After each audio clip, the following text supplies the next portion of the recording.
वस्त्रम। मैं भव्या आज आपके लिए जम्मू एंड कश्मीर की फेमस काशीदा एम्ब्रॉयडरी लेके आई हूँ, जिसे कश्मीरी एम्ब्रॉयडरी भी बोला जाता है। और उसके साथ एक छोटा सा सुपर इजी ब्लैंकेट स्टिच भी सिखाने वाली हूँ।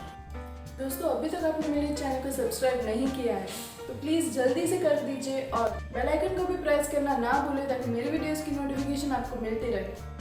और दोस्तों, इस वीडियो के अंत में मैं आपको एक सुपर इजी ट्रिक दिखाने वाली हूँ जिससे आपकी एम्ब्रॉयडरी और ज़्यादा अट्रैक्टिव दिखेगी। तो ज़्यादा बातें ना करते हुए चलो शुरू करते हैं आज का वीडियो और इस वीडियो के अंत में बने रहिएगा।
आज की काशीदा एम्ब्रॉयडरी, जिसे आप साटिन स्टिच की जगह पे भी यूज़ कर सकते हो और ब्लैंकेट स्टिच भी बहुत इजी है। आप ज़रूर ट्राई कीजिएगा और आपको कोई भी क्वेश्चन हो तो आप मुझे इंस्टाग्राम पे भी मैसेज कर सकते हो, जिसकी लिंक मैंने नीचे डिस्क्रिप्शन में दी हुई है, और कमेंट सेक्शन में भी पूछ सकते हो। दोस्तों, ये वीडियो मेरी आपको अच्छी लगी हो तो इसे लाइक, शेयर, सब्सक्राइब और कमेंट ज़रूर कीजिएगा। यहाँ तक बने रहने के लिए शुक्रिया। जल्द मिलेंगे अगले वीडियो में, तब तक के लिए बाय।